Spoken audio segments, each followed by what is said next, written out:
Mesdames, Messieurs, bonjour et bienvenue dans ce bulletin d'information. Ouverture au Centre international de conférence Abdou Diouf de la conférence de haut niveau sur l'agriculture et l'agroalimentaire. Il est attendu à la fin de cette rencontre ce vendredi un plan d'action sur la transformation de l'agriculture africaine et les financements qui vont avec. Pour le président Macky Sall, les banques commerciales doivent jouer leur partition en s'intéressant beaucoup plus au secteur agricole.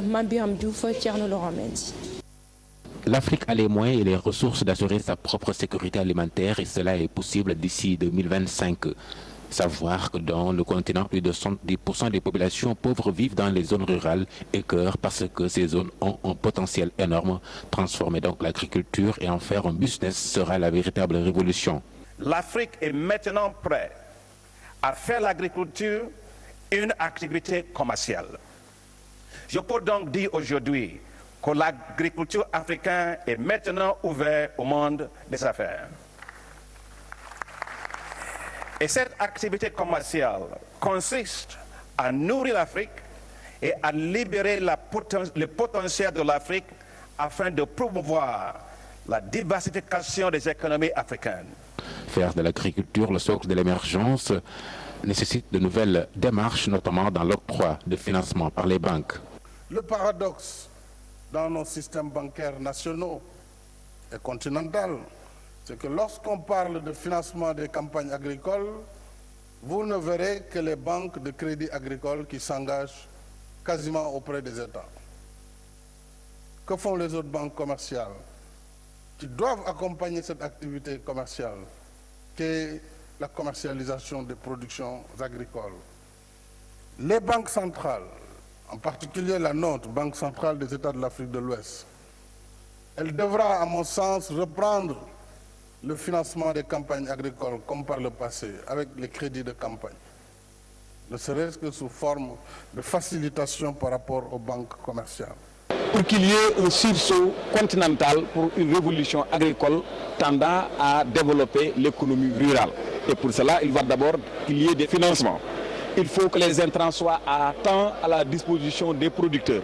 Il faut qu'on crée des marchés de commercialisation. Il faut qu'on intéresse les jeunes en les formant, en les encadrant pour qu'ils restent dans l'agriculture, pour une agriculture effectivement qui nourrit son homme et de manière durable.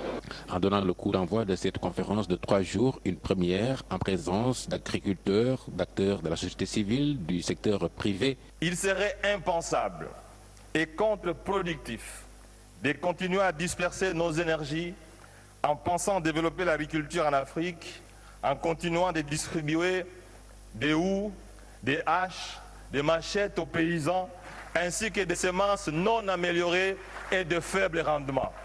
Ce ne sera pas possible. Le président Sall s'est réjoui de la tenue de ce grand rendez-vous et a appelé à soutenir cette vision du président de Mambiram Diouf, merci. 62 pèlerins sénégalais ont trouvé la mort suite au drame de Mina. 86 sont pris en charge sur le plan psychologique. L'annonce est faite par la cellule d'aide et d'appui aux pèlerins. Les recherches se poursuivent à la Mecque. Une Sénégalaise est actuellement dans un hôpital saoudien. Elle est partie du Mali où elle vit avec sa famille. Plus de précisions avec Fatou Kinedem Moudjoub.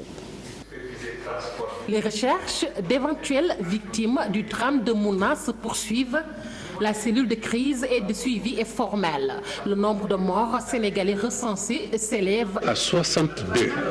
Ça, c'est le chiffre que nous avons atteint aujourd'hui. Et nous avons espoir que ce chiffre-là ne va pas évoluer. Ce matin, notre équipe a trouvé, hospitalisé, une femme sénégalaise avec un passeport sénégalais, mais qui n'est pas partie du Sénégal. Elle est partie du Mali, elle vit au Mali avec son époux. Au Sénégal, 2 pèlerins reçoivent encore des soins dans les hôpitaux, 86 pris en charge sur le plan psychologique.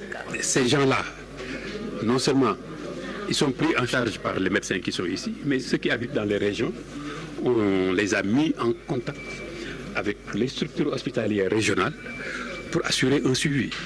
Et l'État va apporter son appui à ces gens-là. C'est des trucs qu'une assurance ne peut pas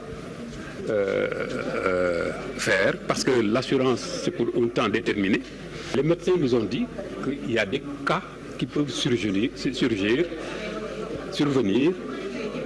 6 mois après, 1 an après, et l'État est disposé. Un bilan officiel, des questions sans réponse par rapport aux compatriotes résidant à l'étranger et qui ont rallié la Mecque cette année. Par ailleurs, la cellule rassure, les bagages des victimes seront bien acheminés vers leurs familles. Viol, inceste, des journalistes ont bénéficié d'une formation de sensibilisation sur le traitement médiatique. Selon la psychologue Aminata Mbeng, la manière dont les journalistes traitent ce genre de cas dans les médias peut porter atteinte à la dignité de la victime. Elle en parle plutôt à la mentalité de ces acteurs de médias. Nous l'écoutons au micro de Alassane Ba.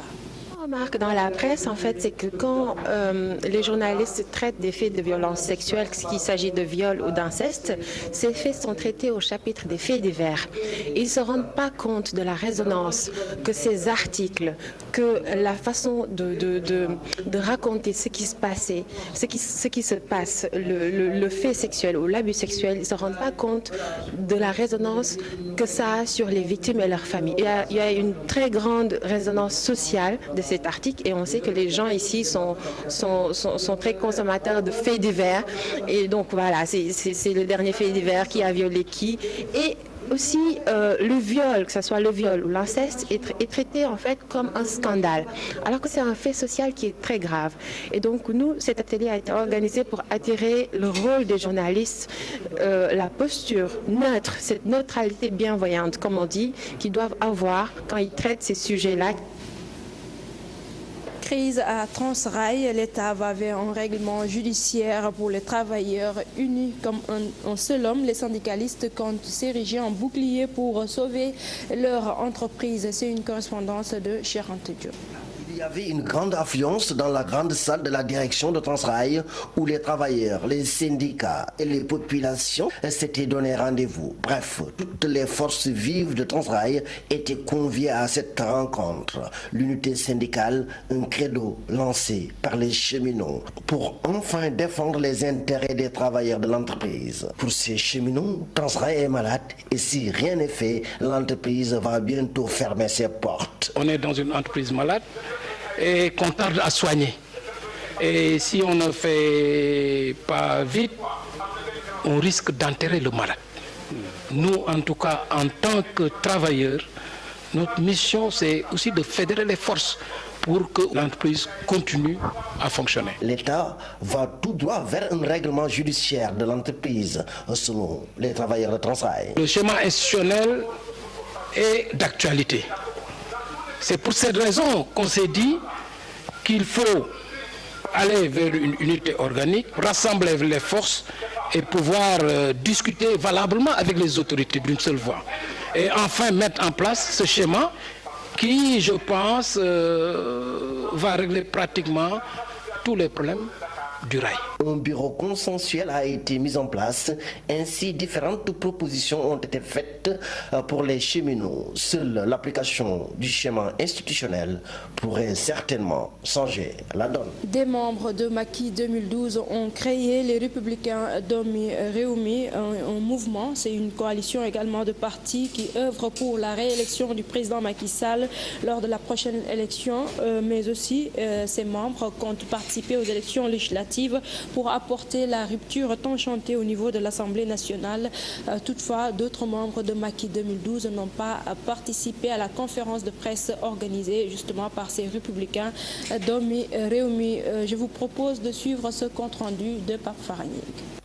Après avoir accompagné le candidat Macky Sall au second tour de l'élection présidentielle de 2012, la coalition Macky 2012 est devenue maintenant les Républicains Domi Réumi pour la réélection du président de la République. Notre premier objectif, c'est de réélire le président de la République, Macky Sall.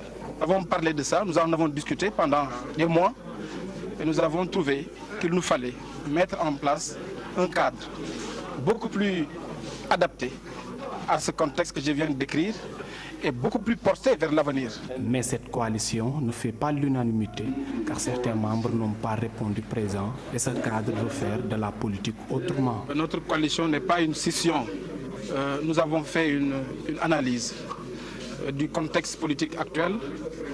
Et nous avons vu que ce contexte-là réclame une nouvelle forme d'organisation, réclame de nous aussi une nouvelle perception de la pratique politique. Au-delà de la réélection de Macky Sall, la coalition va participer aux élections législatives pour une assemblée de rupture. Pour les législatives, nous sommes clairs. Nous allons y participer. Maintenant, les formes, le mode et avec qui, ce sera déterminé plus tard. Nous pensons qu'il faut au Sénégal une nouvelle assemblée nationale, un nouveau type de député, et pour cela nous allons y travailler. Cette coalition politique qui se veut un cadre de réflexion, de proposition et d'impulsion des valeurs cardinales dans le comportement exige la poursuite de la traque des biens supposés mal acquis. Pape Faragning, merci. C'est la fin de ce bulletin. L'info revient à 8h au Wolof.